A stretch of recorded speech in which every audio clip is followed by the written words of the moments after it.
And my challenge to everyone is that the golden rule is wrong unless Which everyone golden is the rule? same. The golden treat others the way that you want to be treated, Okay. right? Because everyone isn't the same as you. Yeah. We are not No, all the you're same. We absolutely are right. different. Yet that golden rule keeps getting recycled and reused in advertising campaigns and religion and just everywhere we turn. Gold, gold, gold, golden rule. No, yeah. And in order to figure out how they want to be treated, we need to talk to them. We need to go out, ask them what they want. Hi, I'm Yegi. I'm an entrepreneur and success coach who wants it all. Family, luxury, career, and the freedom to do whatever I want, whenever I want. And I'll do whatever it takes to get there. I created the Yegi Project to document my journey and inspire others to do the same. My mission is to change the world by influencing and leading others to do what they love and live fulfilled lives.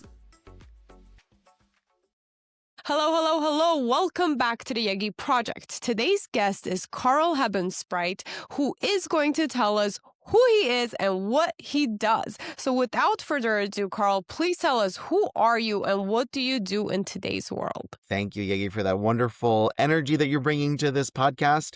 I am Karl Hebenstreit, as you said, and I am here representing Perform and Function. And Perform and Function is my solopreneurship. And through Perform and Function, I do executive coaching, I do leadership development. I've authored several books, and I am doing keynote speeches now to help motivate people to understand themselves better, work better with their colleagues, better understand their customers and stakeholders, and basically become better, more emotionally intelligent human beings that can function best in society. Perfect. And that's what we're here for at the Yegi Project. We want to develop our businesses ourselves. We want to grow and succeed in all areas. Now, please tell us, how did you get started in this line of work? So that was a long, long time ago. I didn't go into the world or come into the world or even education thinking that I'm going to go into human resources or organization development or even use the Enneagram in the work because I didn't know anything about it. So I went to college. I thought I was going to be pursuing a degree in political science and French, which I did, but that wasn't for me. That was just because that was just the natural next step. And while I was in college, I found psychology, and psychology was fascinating to me, and I really Yeah, enjoyed it's it. fascinating to me today. Yeah. And I love the fact or the part of it that was about human beings at work. So how do we spend a lot of time at work, right? We spend at least a third of our lives at work. So Yeah. how do we be more effective, be happier, be more engaged, be more satisfied with what we choose? And how do we be more successful in it? So that's when I started looking at organization development and organizational psychology. So I ended up adding a third focus to my major. So I was a triple major in psychology, French, and political science when I left Rutgers. And then after that, I went right into a master's degree in human resource management. And that helped me to identify my passion for human resources and working with people and helping them be more successful and effective in organizations. And that eventually led to my PhD in organizational psychology, where I was introduced to the Enneagram, which totally changed my life, totally changed my world and the way that I looked at the world and myself in helping to develop myself to be more inclusive and more expansive in my mindset, as well as to see how that system, the Enneagram system, can be used to help organizations become more effective, as well as people and leaders and teams become more emotionally intelligent, inclusive, expansive in their thought processes and worldviews, and just be overall better human beings, which we need. We need more empathy Yes, we and need more that emotional in this intelligence in the world. world. Yes, absolutely. Yeah. Before we go any further, you mentioned, well, first of all, you know what you're talking about. You have a lot of experience and education on the subject. But what was the word you used? I don't think I've ever heard it. Enneagram? Enneagram, yeah. So it What comes is from, that even? How have I not heard it? Or it I've heard it is and I don't know what it is. Yes. So great question. It is actually becoming more and more popular, which is fantastic. When I first started learning it in the late 90s, I like to say last century, it had been around, probably it started to get its commercial or public exposure in the 70s when people started learning more about it. It's an ancient system. It comes from the Greek word enea, which means 9, Okay. and gram, which are grami or something grafto, which is something written. So 9 lines, but it's really 9 points. And each we have all these 9 energies within us. It's a motivation typing system. It's ancient. You'll see it in many Wow. different old That's intriguing. Now I want to do writings. a whole research project on it. Yes, absolutely. I'm happy to help you. I'm happy to provide resources on that and to answer any questions you have on it. But basically, we subscribe to one of these 9 primary core human motivations, and we have that for our entire lives. And everything that we do is based on that core motivation, that need to satisfy that core motivation. And where we can get into trouble is thinking that everyone else is motivated by the same thing that we are. And the I reality see. is we're all different. People are different, yet we still subscribe to one of these 9 core motivations. So what are the 9 core motivations? Is it a Yeah, the simplest way to define them or to categorize them is there are 3 different ways of thinking, 3 different ways of feeling, and 3 different ways of taking action. I And one see. of those is because you're going to have one in each of those areas. You're going to feel through one of those 3 lenses. You're going to take action through one of those 3 lenses, and you're going to think through one of those 3 lenses. Think, feel, and act through one of those 3 lenses. And then 3 times 3 is 9. So there are 9 possible. One of those is also going to be, one of those styles is also going to end up being your core motivation. So if you think about it, there are 3 different, probably the easiest way to think of it, 3 ways of thinking. So people who think very objectively and very rationally, very logically, they look at the good, they look at the bad, and they balance everything out and come up with a systemic way of looking at things.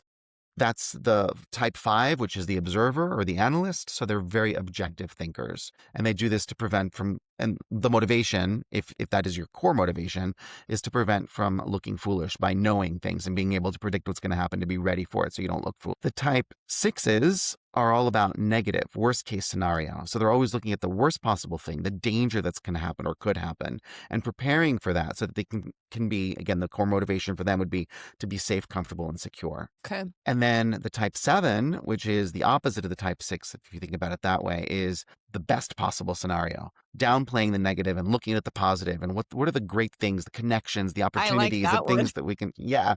And we're geared to, we reward that actually. Our society rewards that. So those are the 3 different thinking styles. You're going to subscribe to one of those. Actually, you already picked one for yourself, right? Which out of those Did. 3, Absolutely. okay, so you pick, Third one keep is that in me. mind. Keep that in mind, the 3rd one, the 7. Okay, I'm going to write that down, type 7.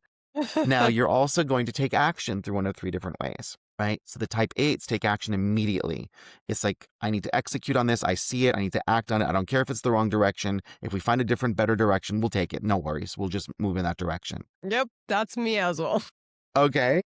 So the type 9 is a little bit different. It's not immediate action. It's like, hold on a second, put the brakes on. Let's look at the whole system. Let's look at how everything fits together. And let's not disrupt things. We don't want to create chaos or conflict or anything like that. We just want things to be stable and happy and balanced and just, in a nice status quo. We don't want to mix things up if we don't have Now, to. you said we subscribe to one of these. Can it be situational? Because I could see myself being one or the other. So I can either In the be like, action okay, ones? my gut feeling is let's do it, real Yeah. quick. Mhm. That was the first one you explained. And then the second action was, okay, well, let's make sure everything else fits. But sometimes that's how I can be. So Yeah, can it that's be, good. can we pick and choose based on a situation, or That's are the goal. people just, oh, that's the goal. Okay. So you're pre-wired. Think about it this way. You're pre-wired and you still have access to the other 8 energies, or And in if this case, you're the 3 if you're energies. aware of it, and that's why we're talking Exactly. about it. Exactly. So some people don't have that capability of switching or flipping or expanding into these other areas because they're so hardwired into their I fixated see. way of And thinking that's or my taking husband. action or feeling. That's a whole different episode. Yeah. So, but think of it this way. You're absolutely right. People will get into challenges or conflict because they are looking at a situation through a different lens, and they're not wrong. Neither of you is wrong. You're just looking at it through a different lens. And if you both expand your lenses, you can then see not only each other's perspective, but guess what? There's another perspective as well that you're not even thinking about. And if you look at all 9 energies together, then you get the complete picture. I So see. you're both right and both wrong at the same time. Isn't that the reality of life, right? No one knows It what's is. real and what's right or wrong anymore. It really, yeah, isn't that the truth? So the 3rd action style is, it's not as immediate as the first one that we talked about, that let's just jump in and do it. It's more about, hold on a second, let's put things through a filter of what's the right thing to do in this situation. Let's look at our values, our ethics, our morals, the rules, the guidelines. That's what we're going to do. Right. So it's immediate, a little bit more immediate than the type 9 that we talked about in the middle, which is like, stop, hold the presses. Let's take a look and evaluate the situation, look at the whole system. But it's not as immediate or as fast as the type 8, which was let's execute on this immediately. So those are the 3 different action styles, 8, 9, and 1. And then we have 3 different feeling styles. So the type 2 is going to be looking at other people's needs. They're going to be downplaying their own needs and feelings and emotions. And they're going to be looking at, I'm going to help these other people. They need help. I know what they need. They don't know what they need, but I know what they need. I'm going to give them that help, whether they want it or not. So that's where they can get into trouble. So those are their helpers. Yeah. The type But isn't 3s, that what Apple did? I think from what I remember, Apple's model, that's what it was. It's like, well, people don't know what they need, even though through all this research, I'm going to give them this product because this is what they're going to like and need if I show them. And they were successful in their case, but it doesn't necessarily mean everybody will be. Right. And it depends on the recipients, the people's, the audience, the customers' openness and readiness to it, right? If the customers were ready for it and open to it, the timing then absolutely, is also very important. The timing is really important. Had Apple produced their product 10 or 20 years before, they would have been too ahead of their time. Yep. Public wouldn't have been ready and they would have failed, right? So yeah, sometimes when you're ready to just push someone just a little bit more beyond their comfort zone, but not a lot, that's where the sweet spot is, where they're ready for something. There's a pain point, they're ready for it, and now this is a solution for them. So that's fantastic. But if you push them too far, they're going to reject it. Yeah, they're not even going to be open to listening. It's just too out of their understanding. It's just like anything for me too. If something's too complicated, I'm not going to make a decision. I'm not going to buy it. I'm not going to look into it. I'm not going to use it. Until you understand more. Exactly. Or until your pain point is so much that you say, I need a product, I need a solution. Oh, here's something. Let me try that. Right? Yeah. Because at that point, the pain isn't that great for you. You're like, whatever. I'm not in pain. I'll do whatever it takes to get rid of this pain or this problem. Exactly. So that's the type 2. The type 3 is, feelings and emotions are great, but they get in the way of achieving things. So let's push them back down for a little bit and deal with them later, or maybe not at all. So that's the type 3.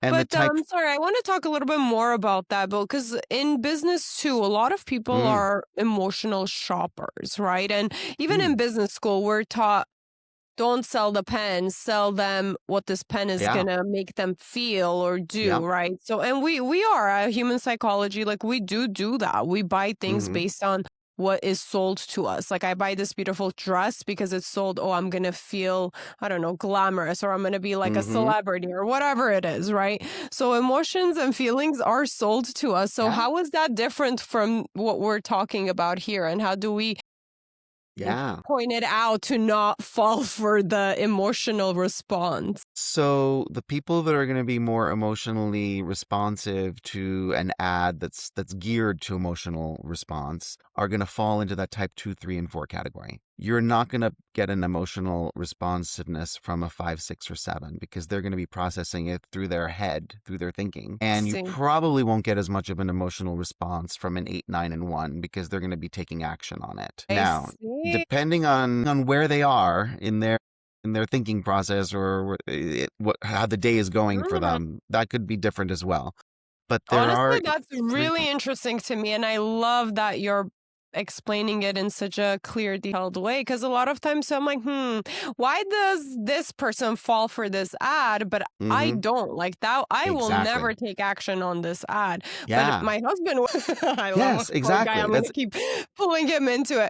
But exactly, and I didn't even think, this could be just who we are or how we're programmed to think and make decisions on. And to bring kind of business point of view on that is, and you've kind of mentioned it, is, okay, what am I trying to sell? I need to keep in mind what type of a thinker is my audience going to be, and how I want to target my ad or product or service. Very so I saw that interesting. done really well. I want to bring that up in just a second. Let me finish off the feeling section, which is the type 4. It finalizes all the 9 types, which is the feeling part.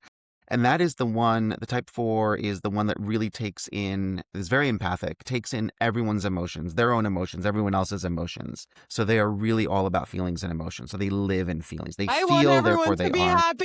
Well, they're all about, and it's not about being happy. It could be any emotion for the fours, like I see. any genuine emotion. So for the everyone to be happy, that's probably more of a type 7, which is a thinking style, but it's also a thinking style to avoid pain. That's why I when you see. want everyone to be happy. So I saw a couple years ago, I guess it was, I dialed into the Samsung launch of their phone. You talked about Apple before. And I was on the treadmill. I was like, oh, it's happening right now. Let me avoid the pain of thinking that I'm on the treadmill by watching this product launch. And I was fascinated because they did exactly what you were describing. They approached each and every element of their launch to attract and really connect to every single one of these 9 different Huh. motivations. They didn't do it in order, but throughout their presentation, they were touching on it. They were touching on what a type 1 would want. Why is this the perfect solution? Why is this the right thing to do? They touched about the type 2 is all about connectivity with other people. How is this going to help you be more connected to other people and help other people? Type 3 is more about the brand, the prestige, the image, right? So how is this going to help you be more effective and feed into your brand? Type 4 is about the beauty of the actual instrument itself, the aesthetics that go along with it. Type 5 is, why is this logically the right product to get for you? What's the rational reason for it? What are all the wonderful technical aspects of it that it can help you accomplish? Type 6 is, how is it going to help you be safe, right? How is it going to Honestly, come through for you? psychology, I'm so sorry to cut you off, but you're talking, I'm just in the back of my mind thinking psychology is so impressive. And it's Yeah, almost like, I don't know, it's a clear trick in a way, but it's so fascinating, the human psychology. And the more you know yeah. about it, especially from an entrepreneur's point of view, it's like, wow, I could really tap into that instead of Mm-hmm. just thinking, oh, okay, I love this product. Everybody else is going to love it. It makes my life easier, so it should make everybody else's life easier. Right. But going back to what you're saying with this is like, do they want it? Are they ready for it? Are you appealing to everyone, or are you just appealing to a small niche, which is fine? I mean, that's part of your business plan and your strategy. Like, do I want a mass appeal, or do I just want to focus on this one small target? Like Volvo, when they built their cars and their old motto was about safety, right? It was about the safest car in the world. They were totally appealing to Type 6 because Type 6 wants the safety, right? Different car manufacturers appeal to different audiences. Interesting. When Lexus came out and they were the relentless pursuit of perfection, it was all about the Type 1. The Type 1 wants perfection. They want everything to be perfect and Yeah. right? So different car manufacturers were That's really, very interesting. Now I'm going to yeah. try to pay attention to every brand and every company's ad Yeah, to even see Type what 3, they're targeting. BMW, the performance, it was all about ultimate performance machine. That's Type 3, all about performance and achieving and winning. So yeah, different Beautiful. products are geared towards different motivations that people have. Thank you. I love how prepared you are at giving me all these examples. It helps serve a great audience on the podcast. So thank you for that. My pleasure. Okay, so we wrapped up all 9, did we, or did we miss the last one for We got emotion? all 3. So did you pick one so you picked one for the thinking style, and you think you picked Okay. one for the action style. You said that you wanted the immediate action, or was it a I'm very combination? versatile with the action. When it comes to my kids, I'm the third one, and like in between, make sure What's the right everything's, thing to do? yes, Yeah, the the one in right the middle. thing to do. Does it meet my morals, values, right? That's what you Mhm. said. So that one. When it comes to just anything that's not that serious, if it doesn't have to do with the kids or the Life in business general, right? bottom line, life in general, I'm quick. Just fine, let's do it. What's the worst thing that could happen? Okay, So, perfect. And then what should you choose from the feeling category? what Are were you my the options again? helping, looking externally and helping others while downplaying your own needs, or meeting the goal and really downplaying your own feelings because they're going to get in the way of achieving the goal, or always in feelings, or your feelings and everybody else's feelings? Again, I think I could be all over. I think I'm a mixture, honestly. So whatever goal I have, that always is a priority, but I will never sacrifice my happiness or hurt anybody along the way. So I'll prioritize my happiness and other people's Mm, happiness that are involved, but okay. achieving the goal will always be done So in that's the, definitely 3. Yeah. 3 with yeah. a little bit of 2. So you're selected 3, 7, and 8. Type 3 for feeling, type 8 for action, type 7 for thinking. Okay. 3 is the performer or achiever. 8 is the boss or the general, the director, the protector. And 7 is the adventurer, epicure, experience seeker. I'll take it. Yeah. And one of those is going to be your core motivation, right? So for the type 3 is to be the best. Okay. Type 8 is to control, to have power, control, and authority so that you're not surprised and you can make sure that your people are also in a good space. Okay. And type 7 is don't box me in. I want the freedom. I don't want to feel pain. I want the freedom to be able to choose whatever I want, and I want experiences. Yeah, definitely 7. Experiences, Yeah. freedom. So type The 7 other is two your are core motivation, important to probably. me is great, but I'll never sacrifice the third one for the first two. Yeah. There you go. So that's probably your core motivation. There are tests and assessments that you can take, and ultimately you decide what is your core motivation. So now you know how to sell me anything to all the listeners. You know my core motivator. Just make it fun and exciting and show all the different possible And connections that it can freedom. have and future focused. Yeah. Experience. It's all about the experiences. Yeah. What's the next experience? Awesome, awesome. Just for our audience, for fun, what is your core motivator since you're an expert on this? So my 3 are 2, 7, and 9, and my core is 2. So I'm the helper or giver. And then I think through the lens of 7, which is your core type, which is future focused, optimistic, positive reframe. And then I take action through the lens of 9, which is let's not rock the boat. Let's not create conflict. We'll still get to it. We'll still get it done, but let's let the universe, decide when Yeah, the right let's timing is. slow and steady for that last part. Exactly. No, to cause a ruckus. All right. Awesome. So interesting. Now, let's dive in and let's touch up on how all of this should be applied in the entrepreneurship world. Yeah. And you mentioned before we got on air about target market and audience. Can you touch a little bit about that and why it's important to understand the motivators? Yeah. What should we be looking at as an entrepreneur? How should we use this information to basically do what we're doing to make the difference, to make the change, to sell the product or the service? So first step is understand where your core motivation is, because we always start with self as instrument. So if we understand how we're approaching the world and how we're approaching business and our customers, we'll then understand, okay, now I know that do I need to ramp it up, or do I need to bring it down and dampen it a little bit? Am I going to be overwhelming to some people? So understanding how we show up and where we are and what our core motivations are is key. Sorry, before you move on, is there good or bad about this? Is there one type of motivator or a way we are in what those numbers? Is there a good or a bad or the way we should aim to be as a leader, entrepreneur? Great question. Fantastic question. And there are healthy and unhealthy versions of every single type. We need every single type, and we have every single type within us. We just have some more than others. The ones that are lower, the ones that we don't resonate with as much or understand as much, we should dive deeper into those, because if we ever look back at the challenges and conflicts and failures that we've had in our lives, it's probably because we didn't access that thing that we didn't resonate with as much.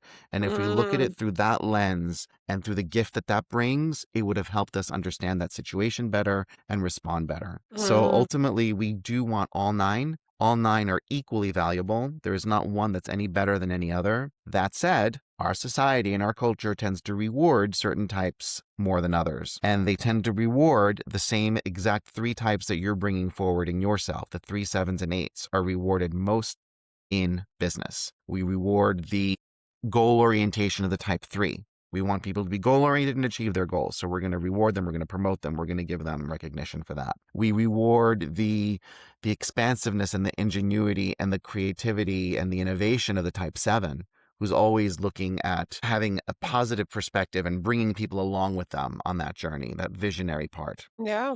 And we also reward the execution of the type 8. We want the 8s to lead and execute and bring people along with them and execute and get things done immediately, not later. So we reward those 3 energies, whether it's your core motivation or not. We do reward those 3 energies, and we still need to balance those with the other 6. Absolutely. I could see that happening because like you said, and we've talked about like who I am in those areas, but a lot of times because my husband's so opposite of me in certain Hmm. things, he'll slow me down and be like, "Hey, let's think this Yep, through before exactly. you even buy a car. Let's think this through. Are all the Exactly. kids going to fit in this car?" Yeah. So it has helped me see things in a different lens through his lens, and it's taught me Hmm. to be in different ways in different situations. So I could see how Right. that's important. Because prior to that, I'd be like, no, like you are the way you are, and you think, and if you've been successful with the way you are, you think that's how you should be in all situations. But I've Mm, learned that it could be very beneficial to look at things through different lenses yeah. throughout this past 10 years, and I'm very grateful for that. And I'm glad we're talking about it. Hopefully, people will make less mistakes than I did, along the Exactly. way. And you're bringing up another really good point about you've been successful being the way that you are. And you also mentioned earlier about being different in different situations. And that's the whole Yes. point. You will never have the same situation play out over and over and over again. And our Enneagram type, by the way, was ingrained in us because of our childhood. We're predisposed to it with our DNA. So there's something that's part nature, and then the nurture, our situations that we've experienced throughout our lives, especially in our childhood, have solidified that response as our way of being successful, of surviving. And we will never have that same type of situation that we had in our childhood play out over and over and over again. And that's where we Mm, need to branch out into the other six or nine or eight, actually, the other eight energies and insights that we get from those other points that we'll never be successful with just focusing on one way of doing things. I see. Yeah. And I'm glad, you're saying that because I had to learn that the hard way too. I Oh had yeah. to really shape We my all. way of thinking in different situations. And it Hmm. took a long time for me to work on myself to be this way. Exactly. But now that you're saying a lot of it was developed when we're children, and I know just from human psychology, like we are who we are until like age 5 to 7. After that, we are who we are based on what we've been introduced to, how we were raised, all of that. And then any other change, it's a lot harder to become somebody else after that Yeah. age. And there's a lot of studies for this. Now that I am personally raising young children, and I know a lot of our listeners are too, Hmm. what should we focus on only in this subject area for their motivation or their way of thinking, feeling, acting? Yeah. How should we be more aware Yeah. to be a better influence on our young children since, Yeah. they are the future? Exactly. So you're actually quoting my children's books. I wrote a children's book on this called I'm Nina. gonna It's, read it's that. right up. I Oh, love there we go. It's children. right there. Nina and the really, really tough decisions in 6 different languages. And Wow. the whole point of it is, as you said, you have to learn things along the way in order to be successful, right? You can't show up the same way in every single situation. You're not going to be successful. Not every Yeah, single situation is the same to be dealt with the same way. And the exactly. children's book is really about that. The children's book is saying, guess what? You're going to be one of these 9 types. It follows the journey of Nina, who has a dilemma that we don't know what the dilemma is until the very end of the book. And she's just going to saying, I just can't solve this issue. Very difficult decision for you to make. I don't know how to do it. So let me check in on these 8 friends that I have that look at the world through a different lens, and maybe they'll be able to help me to make this Mm, decision. So she meets every single type alone. So she herself is a certain type. You can guess whatever type she is because of her name. nine. And yeah, exactly, Clever. I exactly. like And it. each of her friends has a type, like Juan is a type 1, Chewy's a type 2, Trace is a type That's 3, cute. I and they like it. represent the worldview of each of those types. And ultimately, the whole point of the children's book is you're going to address the world through a certain lens, and Wow. others are going to address it through a different lens. You are all equally correct.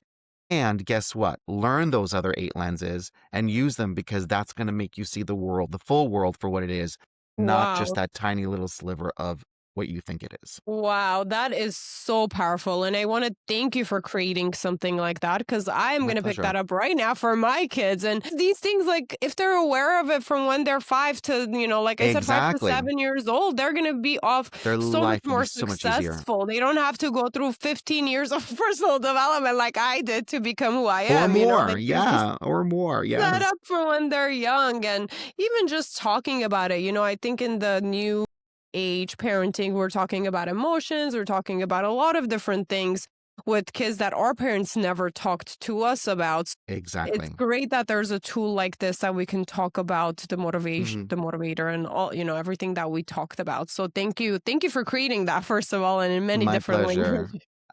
And I figure that this would be just as you said. It's like making sure instead of working with adults who have had this difficulty and may not even be realizing that they're addressing the world through just that one lens, and they're doing this in the 30s, 40s, 50s, right? Wouldn't it be so much easier to help make the world easier for someone at an earlier age so they don't make all Absolutely. the mistakes that we It's the made? long game, it's the long game. It's going to take time to fully change everybody, but at least if you target the younger, Yeah, like eventually everybody exactly. The would have future. this tool. But Yeah. even for the adults today, it's so useful. I meet so many grown adults who have great jobs, families, responsibilities, and they're so emotionally Fixated. uneducated. Let's go I with don't even fixated. know. Yeah, fixated. Yes, I don't even know how to Yeah. explain it. And they make decisions and they act and they, not wrong, because there's no right or wrong, but just not fully Not aware of the fully. full picture, So, and like you Exactly. said, if we do all look at things in many different lenses, we're all going to be way more understanding of one another. We're all going to have less conflict, Hmm. not take things personally. So it has such a long-term benefit. And I want Yeah. to emphasize on that. And especially in business too, I've had to deal with so many different employees, so many different people. And if I did not look at things from their point of view, I would have first probably gone through many lawsuits and, Exactly. like a lot of drama, negative publicity, all that Yeah. stuff. But if you do look at things from different people's point of view, and that's something I've learned to do. And even sometimes my friends are like, you're being too nice. Like you're giving this person too much credit. Like why? I'm Hmm. like, but look, if you'd put yourself in this person's shoes, like Hmm. this is how they were raised, for example, and this is what they think is right. So it's not their Exactly. fault for acting X, Y, No. and Z. And what is the value of that? Because there's going to be a lesson or some sort of gift or insight that's providing you that you don't have already. Exactly. I want to go back to, so he's talked about self as instrument first. So understanding what our core motivation is. And then you just brought up the second point, the empathy part. So the second point that entrepreneurs should be really looking at is let's understand where we're coming from. Let's understand where they're coming from, where our audience, where our potential customers, our target customers, our stakeholders are coming from. Let's understand them. Let's ask them questions. Let's find out what their pain points are. What are they ready for? What are they almost ready for? And then we can help create it for them, right? So that's the empathy component, which, and by the way, what we're doing here is we're building emotional intelligence. So the Yeah. self-awareness for ourselves, the empathy for others, and then ultimately the integration comes next. The third part of emotional intelligence building and business building is how are we going to integrate our own needs and ways of looking at the world with the rest of the world's so that we can integrate it all into a product or solution that's going to be Oh, I effective love for that. everyone. Right? So integrating everything together and modulating how we respond appropriately to each of these different situations that present itself, not just through our lens, but through all the lenses. So how do we integrate it? Is there a So system, a process, a yeah, questionnaire? well, so yeah, so actually I did create a questionnaire. That's funny that you said that. And I did it through the You lens see of how pretty, my brain works. Give me yes. something I can follow. So the I guess the more expansive way of doing this is understanding the Enneagram system and then really understanding your core motivation and the other 8 core motivations and then looking at it. But if you just ask 9 questions in everything that you do, you will address the needs of the entire world, the entire population that's Uh, out there. If that's your goal, right? Because sometimes some entrepreneurs, some business owners are going to say, no, I only want to address this niche. I only want like the people looking for safe cars or the people that are looking for performance cars or people are yeah. looking whatever. And yeah, they may have some interest. They want the car to be safe as well, but that's not going to be their primary. Well, I'll still make it safe, but I'm going to market it as the ultimate Yeah. driving machine or whatever it is, or the relentless pursuit of perfection. So if you go through all 9 of the different points and ask what's most important for each of them, and make sure that your presentation, your pitch, your product addresses those 9, just like Samsung did in their product launch, and say, why is this the right thing to do? How is it ethical? How is it meeting laws? How is it legally compliant? That's one question. right? We want things to do that. We need things to do that. Yeah. The second point is, how is it helpful? How does it create connection with people? How does it help people out? That's the point 2. And the point 3, how does it meet our goals? How is it effective and efficient? How is it cost effective? How is it meet, a brand or an image that we're looking to portray or to relay to other people? The fourth is aesthetics and meaning and authenticity. So how is it something that's going to be beautiful and an elegant solution and have meaning and purpose? The fifth is logic. Why is this logically right thing to do? What's the data? What's the evidence? What do we have? What tests have we done to show that it's Mm, going to be good or safe or valid or whatever it is? The sixth is, what happens if things go wrong? How do we stay safe? What's the backup plan? What's the contingency plan? yeah. Right? The Well, seventh is I'm so sorry. It just really does sound like if you want to have a successful business or product, you really should be asking all these questions for each exactly, yeah, product or service. And a lot of us don't even think about it half the time. We just look at it, like you said, from one or two lenses, not the full picture. right. Yeah, so the seventh is the vision. What's the vision and what opportunities does it create for us? How can we expand even further? The eighth is, what's our span of control? Do we control this? Is there anyone else in the market already? Should they be doing this? Do they do it better than we do? Is there a point for us to do it, or does someone already do it? And can we do it better than them? What's our span of control? How can we execute on it? And the ninth is just looking at the whole system and saying, how is this sustainable? How can we make this sustainable? How can we make this keep going on forever or as long as possible? Awesome. Now, is there any questions I didn't ask you that you really want to talk about? Or is there anything you want to talk about? I would just say that I think the biggest challenge that human beings and entrepreneurs have is that we've always been taught about the golden rule. And my challenge to everyone is that the golden rule is wrong unless Which everyone golden is the rule? same. The golden treat others the way that you want to be treated, Okay. right? Because everyone isn't the same as you. Yeah. We are not No, all the you're same. absolutely We are right. different. Yet that golden rule keeps getting recycled and reused in advertising campaigns and religion and just everywhere we turn. Gold, gold, gold, golden rule. No, We, yeah, no, clearly that doesn't work. Even with just love languages, I had to learn yeah, that too through relationships. The way I want to be loved or shown love is very different than the way exactly. my husband wants to be shown love, or my Mhm. kids even. Yep. Definitely, I didn't even think about it. Yeah, we do Yeah. still say, oh, treat others how you want to be treated, but it's very false advertisement right Right. there. And it would work if everyone were exactly the same. But we know that Yeah, everyone is not exactly the same. it's So not, that's the only yeah. time it would work. Outdated. It's That's an outdated. assumption. It is. So instead, we need to go to the platinum rule, which is treat others the way that they want to be treated. And in order to figure out how Mm, they want to be treated, we need to talk to them.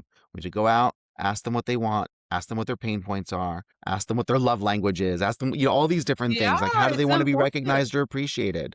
How do they want to be communicated with? All these different preferences that we need to know about that we don't just by making assumptions based on what we would want, right? Yeah, So even it's with all expanding. our children, I just want to emphasize that because I see so much bad parent and intentional bad parenting when it comes to that. If they, Yes. like, we forget that our kids are Hmm. different little humans and they have Yes. different needs than we do. So Yeah. I love that you brought that up. Yeah. And like, I fall for that too because I'm like, but I'm doing everything for you. Aren't you happy? But the kid Hmm. doesn't want everything. They just Nope. literally want to sit down next to me and play Exactly. a card game. They don't Hmm. care that I'm paying for all these lessons or, Hmm. taking them to even Disneyland. Sometimes they don't even care for that. They have a different need at that moment. Well, tell you what, I will meet you at Disneyland.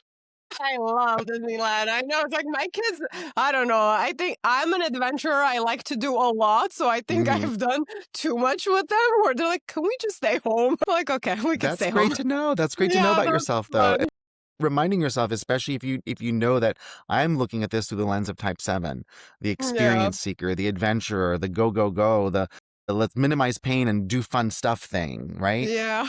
Is this what they need? Is this who they are? Is this what they're going to appreciate? Yeah. No, yeah, honestly, and I'll say it from my fault.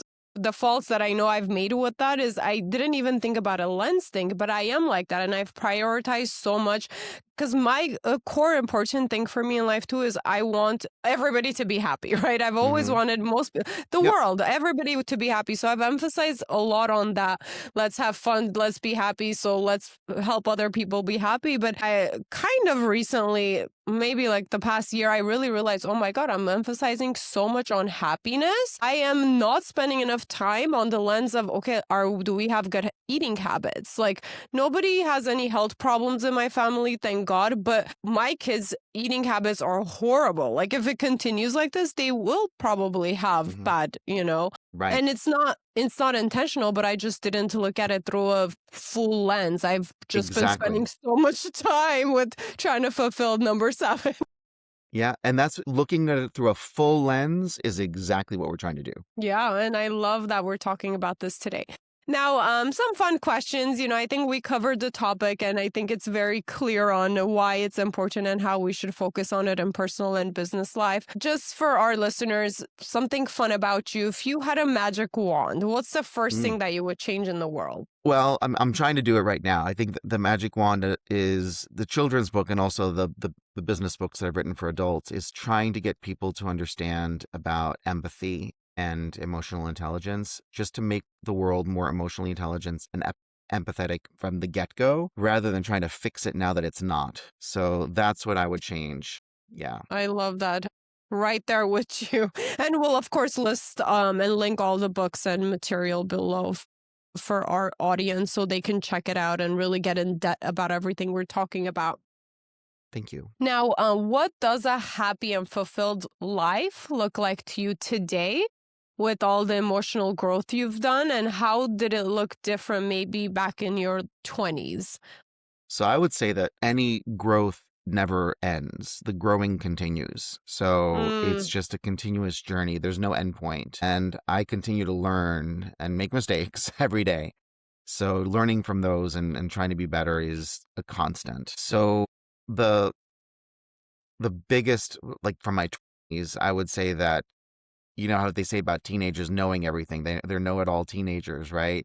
So that's the whole thing. I don't know it all. I had a big lesson in early on in my career where I gave a presentation and I thought I knew what people would want to hear, but I didn't ask them. I didn't go mm. out and poll them or have relationships with them to figure out what they wanted, and it was a miserable failure. Luckily, I got a chance to do it right after that as well and fixed it by asking them what they wanted and then basically customizing the presentation to meet their needs. But that was a huge lesson that I I don't know see. what other people want because it's Yeah, not the we same as what I assume would half the want. time. We Yeah. assume. Excellent. Now, I see you have a lot of books behind you. You do love books. For our audience and for myself, what are the top 3 books? What are your top 3 favorite books when it comes to personal development? And of course, Hmm. not one of yours, just any that you've read at all times.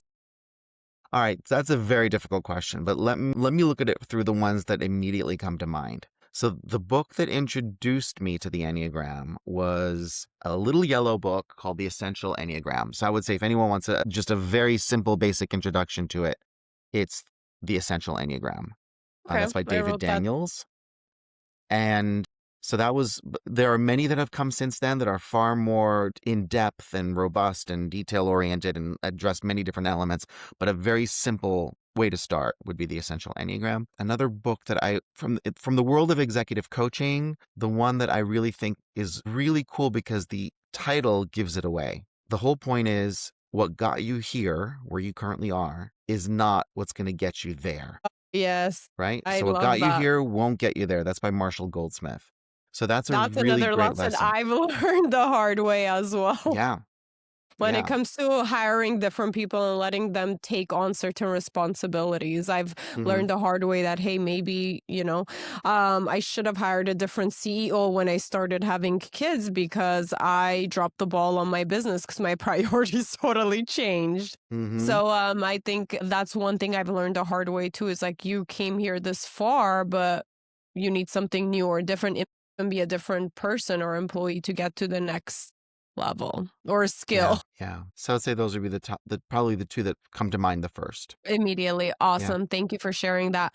Now, you coach executives. From your experience, what are the 2 or 3 most common mistakes executives Mm. make from your coaching sessions? Yeah, especially so we talked about 3s, 7s, and 8s, right? And they tend to be the types of executives that I end up coaching because that's who bubbles up to the top because they get rewarded for those behaviors and those mindsets. So the biggest challenge for our type 3s, and which I see over and over and over again, is they're go, go, go all the time. They do not stop and smell the roses. They don't stop and take care of themselves. The 8s have this same problem too, until it's too late, until something happens and then they're forced to. So the challenge that they need to really overcome is the fact that they don't need to do it all themselves and they don't need to do it all. They have a team, they have others that can work with them, and they need to be entrusted and delegated to and developed in order to be able to do that they don't need to do it all themselves. So that's the biggest challenge that I see with our type 3s and Executives. even our 8s too,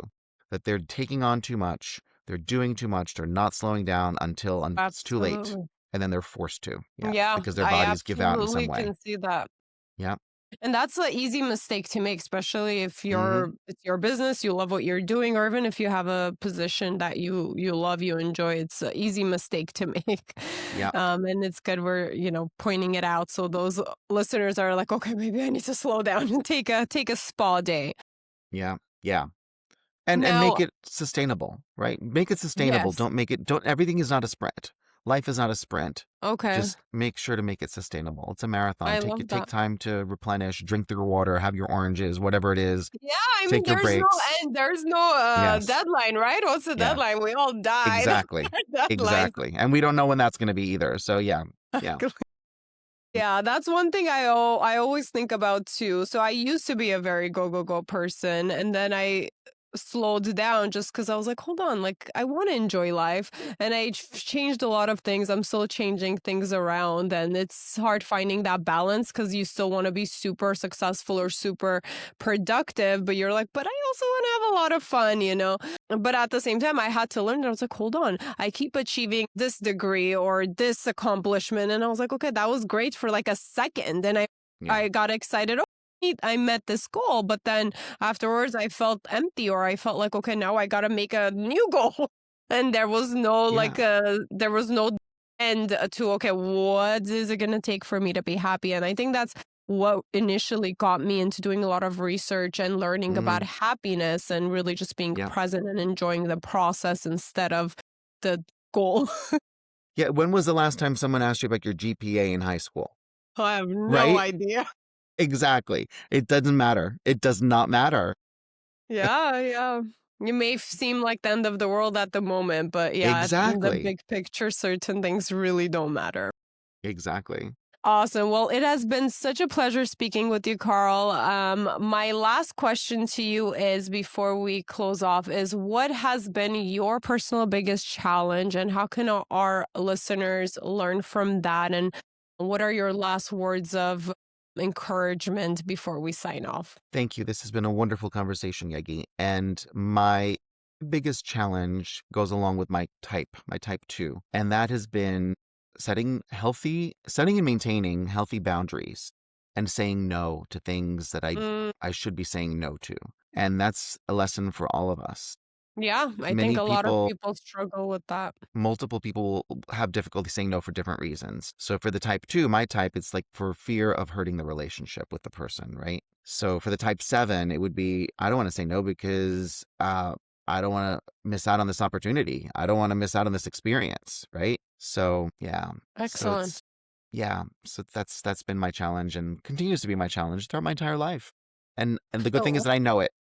yeah, at least you're aware of it. What are some Yeah. things you're doing to reconsider the situation before saying yes, to make sure that it is something you actually want to say yes Yes. to? There was a formula that I was introduced to about how to say no when you realize that it's something that you shouldn't be doing. So first of all, put it through the lens of, are you familiar with it was the Eisenhower matrix and then it was called the Covey matrix, the urgent Yeah, and important matrix, right? yeah. So put it through the Four lens squared. of should I really be doing this? Am I the person to be doing this? Right. And so if it doesn't fit into, yes, this is important to the achievement of my own goals and it's currently urgent and I need to do it in order to do that, then let's figure out how to say no or who else should be doing it instead. So Yeah.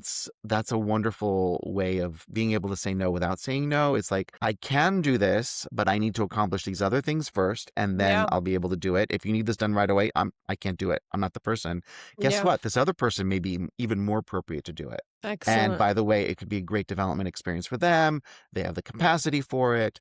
They want to learn, whatever it is. So it's just a way of saying, yeah, I'm not the right person for this right now, because it's not. It's going to only It's not impede the my best health. decision. Yes, exactly. And it's going to prevent me from achieving my goals. Excellent. Well, thank you for sharing that, because I do know a lot of people have a problem with that. And I personally used to have a problem with that. And part of that was because I came to this country as an immigrant. I was very young, but I felt like I had to say yes and do everything possible to please everybody and take every Yeah, opportunity to be able to be successful, to almost like right. repay my parents for sacrificing to bring us to this country to, make it, the American dream. So I had to learn the hard way that it's absolutely okay saying no and Yes. protect your time. And for me, the best way that it worked was scheduling my days. Like, even if it was Hmm. time for me to sit and read, everything was scheduled on my calendar. So my calendar was Yes. full. I couldn't say yes to things that did not fit. There you go. But again, thank you so much, Karl. And please, what are Thank you, your Yegi. last words of encouragement, and where can everybody find you? My last words of encouragement are, especially to entrepreneurs, is if you do what you love, it won't be work. Yeah. So do what you love, do what your passion is, and just go out and pursue it. Don't be miserable.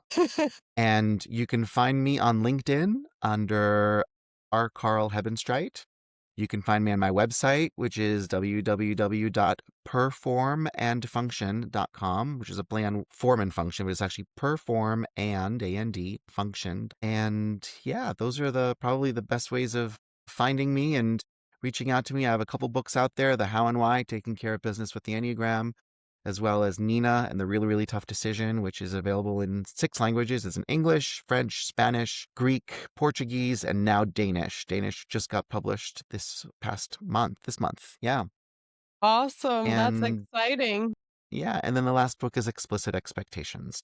So yeah, and there's And one what more in is the that works, but about? I'm not. So Explicit Expectations is for first-time people managers, where Okay. they find themselves in a people management position, but no one's told them what to do or how to do it or Yeah, what's a lot of expected our of them. audience can definitely Yeah, benefit from that. I wish I read a book on that when I started yeah. managing people. And that integrates the Enneagram a little bit in as well, to help people, like, as you were saying, I really to find out more about the people that work with you, and whether they're your boss or your clients or your direct reports or your team or whatever it is, your stakeholders.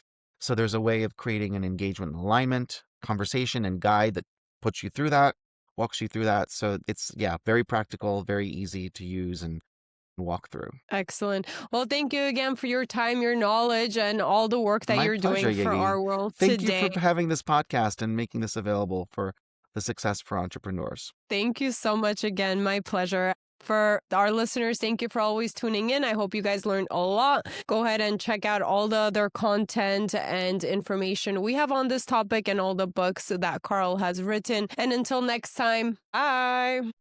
Thank you for listening. Please rate and review this podcast. Follow and engage with us on social media under the Yegi Project. And if you're interested in being a guest, email info@theyegiproject.com. And don't forget to subscribe so you don't miss out on any future episodes.